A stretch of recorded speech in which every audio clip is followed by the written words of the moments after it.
Hi hello ನಮಸ್ತೆ, ಎಲ್ಲರೂ ಹೇಗಿದ್ದೀರಾ? ಎಲ್ಲರೂ ಚೆನ್ನಾಗಿದ್ದೀರಾ ಅಂತ ಭಾವಿಸ್ತಾ ಇವತ್ತಿನ ಲಾಗ್ನ ಶುರು ಮಾಡೋಣ. ಇವತ್ತಿನ ಲಾಗಲ್ಲಿ ನಾನು ಸೂಪರಾಗಿ ಮಾಡುವಂತಹ ಪುಳಿಯೋಗರೆ ಗೊಜ್ಜು ಹೇಗೆ ಮಾಡೋದು ಅನ್ನೋದನ್ನು ತಿಳಿಸ್ಕೊಡ್ತೀನಿ. ಸೊ ಮೊದಲಿಗೆ ಹುಣಸೆಹಣ್ಣ ನೆನೆಸಿಟ್ಕೊಂಡಿದ್ದೀನಿ, ಒಣಮೆಣ್ಸಿನ್ಕಾಯಿ, ಚಿಲ್ಲಿ ಪೌಡರ್, ಕಡಲೆಬೇಳೆ, ಕರಿಬೇವು ಸೊಪ್ಪು, ಹಾಗೆ ಸ್ವಲ್ಪ ಹಿಂಗು, ಅಯ್ಯಂಗಾರ್ ಪುಳಿಯೋಗರೆ ಮಸಾಲ. ಸೊ ಹಾಗಿದ್ರೆ ಬನ್ನಿ ಹೇಗೆ ರೆಡಿ ಮಾಡೋದು. ಮೊದಲಿಗೆ ಈ ರೀತಿ ಬಾಣಲಿಗೆ ಎಣ್ಣೆ ಹಾಕ್ಕೊಂಡು ಕಡಲೆ ಬೀಜ ಮತ್ತು ಕಡಲೆಬೇಳೆ ಚೆನ್ನಾಗಿ ಹುರಿದು ಸಪ್ರೇಟಾಗಿ ಎತ್ತಿಟ್ಕೋಬೇಕು. ಕ್ರಿಸ್ಪಿಯಾಗಿರುತ್ತೆ ಒಂದು ಕಾರಣಕ್ಕೆ ಅಷ್ಟೇ. ಸೊ ಹಾಗೆ ಇನ್ನೊಂದು ಸತಿ ಎಣ್ಣೆ ಹಾಕಿ ಸಾಸಿವೆ ಹಾಕೋಣ. ಸೊ ಸಾಸಿವೆ ಹಾಕಿದ್ಮೇಲೆ ನಿಮ್ಮೆಲ್ರಿಗೂ ಗೊತ್ತಿರೋ ಹಾಗೆ ಕಡಲೆ ಬೀಜನ ಯಾಕೆ ಕ್ರಿಸ್ಪಿನೆಸ್ಸು ಅಂತ ಹೇಳಿದ್ರೆ ಪುಳಿಯೋಗರೆ ಗೊಜ್ಜುಲಿ ಕಡಲೆ ಬೀಜ ಕ್ರಿಸ್ಪಿಯಾಗಿದ್ರೇ ಚೆನ್ನಾಗಿರೋದಲ್ವ. ಸೊ ಅದಕ್ಕೋಸ್ಕರ ಮೊದಲಿಗೆ ಹುರಿದು ಎತ್ತಿಟ್ಕೊಂಡಿದ್ದೀನಿ. ಈಗ ಸಾಸಿವೆ ಹಾಕ್ಕೊಳ್ಳೋಣ. ಸಾಸಿವೆ ಹಾಕಿ ಚಟಪಟ ಅಂದಮೇಲೆ ಒಣಮೆಣ್ಸಿನ್ಕಾಯಿ, ಕರಿಬೇವು ಸೊಪ್ಪನ್ನ ಹಾಕಿ ಫ್ರೈ ಮಾಡೋಣ. ಸೊ ತುಂಬಾ ಟೇಸ್ಟಿಯಾಗಿರುತ್ತೆ. ಸೇಮ್ ನೀವು ದೇವಸ್ಥಾನದಲ್ಲಿ ಸಿಗುತ್ತಲ್ಲ ಪುಳಿಯೋಗರೆ, ಅದೇ ಟೇಸ್ಟ್ ಸಿಗುತ್ತೆ ನಾನು ಹೇಳಿದ ರೀತಿಲಿ ನೀವು ಮಾಡಿದ್ರೆ. ಹಾಗೆ ಸ್ವಲ್ಪ ಹಿಂಗನ್ನ ಹಾಕೊಳ್ಳೋಣ. ಹಿಂಗು ಟೇಸ್ಟ್ ಕೊಡುತ್ತೆ, ಯಾರೂ ಸಹ ಹಿಂಗನ್ನ ಸ್ಕಿಪ್ ಮಾಡಿಬಿಡಿ. ಹಾಗೆ ಜೀರ್ಣಕ್ರಿಯೆನೂ ಚೆನ್ನಾಗಾಗುತ್ತೆ.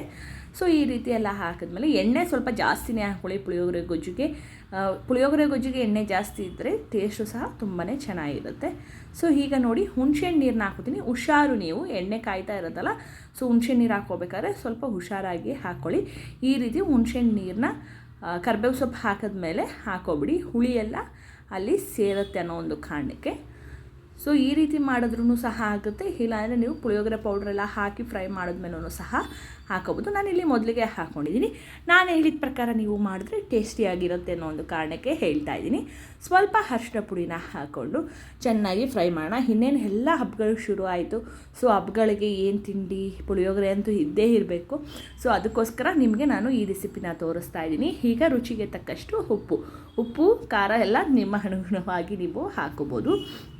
ಸೊ ಪುಳಿಯೋಗರೆ ಎಲ್ಲ ಒಂದು ಸತ್ಯನಾರಾಯಣ ಪೂಜೆ ಮಾಡಿದ್ರೂ ಪುಳಿಯೋಗರೆ ಇರುತ್ತೆ, ವರಮಹಾಲಕ್ಷ್ಮಿಗೂ ಸಹ ಉಪಯೋಗ ಆಗುತ್ತೆ. ಇಲ್ಲಿ ಮೇಜರ್ ಪಾಯಿಂಟ್ ಏನಂದರೆ ನಾನು ಚಿಲ್ಲಿ ಪೌಡರ್ನ ಸ್ವಲ್ಪ ಹಾಕೋತಾ ಇದ್ದೀನಿ, ಜಾಸ್ತಿ ಹಾಕೋತಾ ಇಲ್ಲ. ಒಂದು 1/2 ಸ್ಪೂನಷ್ಟು ಚಿಲ್ಲಿ ಪೌಡರ್ನ ಹಾಕ್ಕೊಂಡು ಫ್ರೈ ಮಾಡ್ತಾಯಿದ್ದೀನಿ, ಟೇಸ್ಟ್ ಕೊಡುತ್ತೆ ಅನ್ನೋದಕ್ಕೆ. ಸೊ ನೀವು ಮಿಸ್ ಮಾಡದೆ ಇದೇ ರೀತಿ ಮಾಡಿ. ಹಾಗೆ ಬೆಲ್ಲನ ಪುಡಿ ಮಾಡಿ ಇಟ್ಕೊಂಡಿದ್ದೀನಿ, ಸ್ವಲ್ಪ ಬೆಲ್ಲನ ಹಾಕೋಣ. ಪುಳಿಯೋಗರೆಗೆ ಬೆಲ್ಲನ ಹಾಕಿದ್ರೆ ತುಂಬಾ ಚೆನ್ನಾಗಿರುತ್ತೆ. ಹಾಗಂತ ಜಾಸ್ತಿ ಹಾಕ್ಕೊಬಿಡಿ, ಲೈಟಾಗಿ ಹಾಕ್ಕೊಳ್ಳಿ. ಈ ರೀತಿ ಬೆಲ್ಲನ ಪುಡಿ ಮಾಡಿ ಹಾಕ್ಕೊಂಡು ಚೆನ್ನಾಗಿ ಫ್ರೈ ಮಾಡೋಣ. ಸೊ ಇಲ್ಲೇ ನಮ್ಮದು 90% ಪುಳಿಯೋಗರೆ ಗೊಜ್ಜು ಆದಂಗೆ. ಸೊ ನೋಡಿ ಯಾವ ರೀತಿ ಕಾಣ್ತಿದೆ ಅಲ್ಲ, ತುಂಬಾ ಟೇಸ್ಟಿಯಾಗಿರುತ್ತೆ. ಸೇಮ್ ಇದೇ ರೀತಿ ಮಾಡಿ ನೋಡಿ. ಅಯ್ಯಂಗಾರ್ ಪುಳಿಯೋಗರೆ ಪೌಡರ್ನ ತೊಗೊಂಡಿದ್ದೀನಿ. ಈಗ ಅದನ್ನು ನಾನು ಇಲ್ಲಿ ಮಿಕ್ಸ್ ಮಾಡ್ಕೊತಾ ಇದ್ದೀನಿ. ನೋಡಿ ಈ ರೀತಿ ತುಂಬಾ ಚೆನ್ನಾಗಿರುತ್ತೆ ಅಯ್ಯಂಗಾರ್ ಪುಳಿಯೋಗರೆ ಪೌಡರು. ಸೇಮ್ ದೇವಸ್ಥಾನದಲ್ಲಿ ಪುಳಿಯೋಗರೆ ಕೊಡ್ತಾರಲ್ಲ ಅದೇ ಟೇಸ್ಟ್ ಇರುತ್ತೆ. ಒಂದು ಸರಿ ನೀವು ಈ ಥರ ಟ್ರೈ ಮಾಡಿ ನೋಡಿ. ಮನೇಲಿ ನೀವು ಮಾಡಿಟ್ಕೊಂಡ್ರೆ ಒಂದು ವಾರಕ್ಕೆ ನೀವು ಯೂಸ್ ಮಾಡ್ಕೋಬೋದು. ನೋಡಿ ಎಷ್ಟು ಕಲರ್ಫುಲ್ ಆಗಿದೆ ಅಲ್ಲ. ಸೊ ನಾನು ಆಗಲೇ ಹೇಳಿದೆ, ಪುಳಿಯೋಗರೆಯಲ್ಲಿ ಸ್ವಲ್ಪ ಎಣ್ಣೆ ಜಾಸ್ತಿ ಇರಬೇಕು. ಎಣ್ಣೆ ಜಾಸ್ತಿ ಇದ್ದರೆ ಪುಳಿಯೋಗರೆ ಗೊಜ್ಜು ತುಂಬಾ ಟೇಸ್ಟಿಯಾಗಿರುತ್ತೆ. ಅದಿನ್ನೂ ಬೇಯ್ತಾ ಎಲ್ಲ ಎಣ್ಣೆನೂ ಸಹ ಹೀರ್ಕೊಳ್ಳುತ್ತೆ. ಸೊ ಹಾಗೆ ಚೆನ್ನಾಗಿ ಬೆಲ್ಲ ಹಾಕಿದ್ಮೇಲೆ ಇನ್ನೊಂದು ರೌಂಡು 5 ನಿಮಿಷ ಕಾಯೋಕ್ಕೆ ಬಿಡೋಣ. ಅದು ಚೆನ್ನಾಗಿ ಕುದಿ ಬರುತ್ತೆ. ಸೊ ಹಾಗೆ ಯಾರೆಲ್ಲ ನನ್ನ ಚಾನಲ್ನ ಮೊದಲೇ ಬಾರಿಗೆ ನೋಡ್ತಿದ್ದೀರೋ ಸಬ್ಸ್ಕ್ರೈಬ್ ಮಾಡಿಕೊಂಡು ಲೈಕ್ ಕೊಟ್ಟು ನೋಡಿ. ಹಾಗೆ ಪಕ್ಕದಲ್ಲಿರುವಂತಹ ಬೆಲ್ ಐಕನ್ ಬಸ್ಸನ್ನು ಪ್ರೆಸ್ ಮಾಡಿದ್ರೆ ನಿಮಗೆ ನೋಟಿಫಿಕೇಷನ್ ಬರುತ್ತೆ. ಸೊ ಹಾಗೆ ಕಮೆಂಟ್ ಬಾಕ್ಸ್ ಪಕ್ಕ ಹೈಪ್ ಇರುತ್ತೆ. ಸೊ ನೀವು ಹೈಪು ಸಹ ಮಾಡ್ಬೋದು, ದಯವಿಟ್ಟು ಹೈಪೂ ಸಹ ನೀವು ಕೊಡ್ಬೋದು. ಹೈಪಲ್ಲಿ ಪಾಯಿಂಟ್ಸ್ ಇದೆ, ಕಮೆಂಟ್ ಬಾಕ್ಸ್ ಪಕ್ಕನೇ ಇದೆ, ನೀವು ಅದನ್ನು ಹೈಪ್ ಪಾಯಿಂಟ್ಸ್ನ ಕೊಡ್ಬೋದು. ಸೊ ಹಾಗೆ ನೋಡಿ ಈ ರೀತಿ ಆಯಿತು. ಚೆನ್ನಾಗಿ ಈ ರೀತಿ ಆದಮೇಲೆ ಇನ್ನೊಂದು ಸತಿ ಫ್ರೈ ಮಾಡಿಕೊಂಡು 1-2 ನಿಮಿಷ ಅದು ಬೇಯಬೇಕು. ಸೊ ಇಲ್ಲಿ ಯಾವುದೇ ರೀತಿಯಾದಂಥ ಸೀದೋಗಲ್ಲ, ನೀವು ಆರಾಮಾಗಿ 1-2 ನಿಮಿಷ ಅದನ್ನು ಬೇಯಕ್ಕೆ ಬಿಡ್ಬೋದು. ಸೊ ಕಂಪ್ಲೀಟಾಗಿ ಇದು ಕುದಿ ಬಂದಮೇಲೆ, ಕುದಿ ಅಂದರೆ ನೀವು ಸಾಂಬಾರು ಕುದಿ ಬರುತ್ತಲ್ಲ ಆ ಥರ ಅಲ್ಲ, 1-2 ನಿಮಿಷ ಲೈಟಾಗಿ ಬಿಸಿ ಮಾಡ್ಬೋದು. ಈಗ ಅದಕ್ಕೆ ಕೊತ್ತಂಬರಿ ಸೊಪ್ಪನ್ನ ಮಿಕ್ಸ್ ಮಾಡ್ಕೊಳ್ಳೋಣ. ಸೊ ತುಂಬ ಅಂದರೆ ತುಂಬಾ ಟೇಸ್ಟಿಯಾಗಿರುತ್ತೆ. ಇದೇ ರೀತಿ ನೀವು ಮನೇಲಿ ಟ್ರೈ ಮಾಡಿ. ಪರ್ಫೆಕ್ಟಾಗಿ ದೇವಸ್ಥಾನದಲ್ಲಿ ಹೇಗೆ ಕೊಡ್ತಾರೆ ಆ ರೀತಿ ಇರುತ್ತೆ. ನೋಡಿ ನಾನು ಸೈಡಲ್ಲಿ ಅಲ್ಲಿ ಕಾಣ್ತಿದ್ದೆಲ್ಲ ನಿಮಗೆ ತಟ್ಟೆಯಲ್ಲಿ ಕಡಲೆಬೇಳೆ ಮತ್ತು ಕಡಲೆ ಬೀಜನ ಹುರಿದಿಟ್ಕೊಂಡಿದ್ದೀನಿ. ಕಡಲೆಬೇಳೆ ಹುರಿದಿದ್ದು ಸ್ಕಿಪ್ ಆಗಿದೆ, ದಯವಿಟ್ಟು ಯಾರು ಏನೂ ಬೇಜಾರು ಮಾಡ್ಕೊಬಿಡಿ. ಸೊ ನೀವು ಅದನ್ನು ಹ್ಯಾಂಡ್ ಮಾಡ್ಕೊಳ್ಳಿ. ಈಗ ಸ್ವಲ್ಪ ನೀರನ್ನ ಹಾಕೋಣ.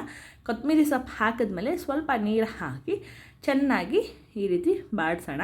ಸೊ ಹೇಗಿರುತ್ತೆ ಪುಳಿಯೋಗರೆ ಅಂದರೆ ನೀವೇ ಹೇಳ್ತೀರಾ, ಕಾವ್ಯ ನಿಮ್ಮ ವೀಡಿಯೋ ನೋಡಿ ನಾನು ಟ್ರೈ ಮಾಡಿದೆ ತುಂಬಾ ಚೆನ್ನಾಗಿತ್ತು ಅಂತ. ಸೊ ಬೆಲ್ಲ ಮಾತ್ರ ಸ್ವಲ್ಪ ಲೈಟಾಗಿ ಹಾಕ್ಕೊಳ್ಳಿ ನೀವು, ನಿಮಗೆ ಎಷ್ಟು ಬೇಕು ಅಷ್ಟು, ಬಟ್ ಟೇಸ್ಟ್ ಕೊಡುತ್ತೆ. ಈಗ ಸ್ವಲ್ಪ ಕಾಯಿ ತುರಿನ ಹಾಕಿ ಮತ್ತೊಮ್ಮೆ ಮಿಕ್ಸ್ ಕೊಡೋಣ. ಈ ರೀತಿ ಮಾಡಿದ್ರೆ ನೀವು ಸೇಮ್ ದೇವಸ್ಥಾನದಲ್ಲಿ ಸಿಗುವಂಥ ಪುಳಿಯೋಗರೆ ಅಥವಾ ಮೇಲ್ಕೋಟೆಗೆ ಹೋಗಿ ತಿನ್ನಬೇಕು ಅಂತ ಪುಳಿಯೋಗರೆ ಇಲ್ಲ, ನೀವೇ ನಿಮ್ಮ ಮನೇಲಿ ಈ ರೀತಿ ಮಾಡ್ಕೋಬೋದು. ಈಗ ಹುರಿದಿಟ್ಕೊಂಡಂತಹ ಕಡಲೆಬೇಳೆ ಕಡಲೆ ಬೀಜನ ಮಿಕ್ಸ್ ಮಾಡ್ಕೋತಾ ಇದ್ದೀನಿ. ಲಾಸ್ಟಲ್ಲಿ ಯಾಕೆ ಹಾಕೋತಾ ಇದ್ದೀನಿ ಅಂದರೆ ಫಸ್ಟೇ ಹಾಕಿದ್ರೆ ಅದು ಮೆದು ಆಗಿಬಿಡುತ್ತೆ.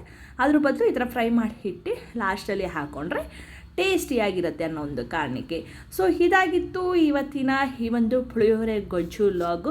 ಎಲ್ರಿಗೂ ಸಹ ಇಷ್ಟ ಆಗಿರುತ್ತೆ ಅಂತ ಅನ್ಕೋತೀನಿ. ಇದೇ ರೀತಿ ಟ್ರೈ ಮಾಡಿ ಮನೇಲಿ ನೀವು ಸಹ ಮಾಡ್ಕೊತೀನಿ. ಅದ್ರ ಜೊತೆಗೆ ನನ್ನ ಕಮೆಂಟ್ ಬಾಕ್ಸಲ್ಲಿ ತಿಳಿಸಿ ಹೇಗಿತ್ತು ಅನ್ನೋದನ್ನ. ಸೂಪರಾಗಿರುತ್ತೆ, ಇದನ್ನು ಫಾಲೋ ಮಾಡಿ ಅಂತ ಹೇಳೋಕ್ಕೆ ಇಷ್ಟಪಡ್ತೀನಿ. ಅದಾದಮೇಲೆ ನಾವು ದೇವಸ್ಥಾನಕ್ಕೆ ಹೊರಟಿದ್ವಿ, ಶುಕ್ರವಾರ ಆಗಿರೋದ್ರಿಂದ ಕಬ್ಬಾಳಮ್ಮ ದೇವಸ್ಥಾನಕ್ಕೆ ಹೊರಟಿದ್ವಿ. ನೋಡಿ, ನಮ್ಮ ಬೆಂಗಳೂರಲ್ಲಿ ಕಾಮಾಕ್ಷಿ ಪಾಳ್ಯದಲ್ಲಿ ಇರುವಂತಹ ಕಬ್ಬಾಳಮ್ಮ ದೇವಿ ಎಷ್ಟು ಚೆನ್ನಾಗಿದೆ ಅಲ್ಲ. ಆ ದೇವ್ರನ್ನ ನೋಡ್ತಾ ಇದ್ದರೆ ತುಂಬಾ ಅಂದರೆ ತುಂಬಾ ಖುಷಿ. ನಾವಂತೂ ತಿಂಗಳಿಗೆ ಒಂದ್ಸತಿ ಇಲ್ಲ 15 ದಿವಸಕ್ಕೆ ಒಂದ್ಸತಿ ಹೋಗ್ತಾನೆ ಇರ್ತೀವಿ. ನೋಡಿ, ಮಹಾಮಂಗಳಾರತಿನೂ ಸಹ ಆಗ್ತಿತ್ತು. ನಿಮಗೋಸ್ಕರ ಈ ವಿಡಿಯೋ, ಪಾಪ ದೇವಸ್ಥಾನದವ್ರು ಏನೂ ಅನ್ನಲಿಲ್ಲ ನಾವು ವಿಡಿಯೋ ಮಾಡಬೇಕಾದ್ರೆ, ಸುಮ್ಮನೆ ಇದ್ರೆ, ಯಾಕಂದರೆ ರೆಗ್ಯುಲರ್ ಆಗಿ ಹೋಗ್ತೀವಲ್ವ, ಏನೂ ಹೇಳಲಿಲ್ಲ ಅವರು.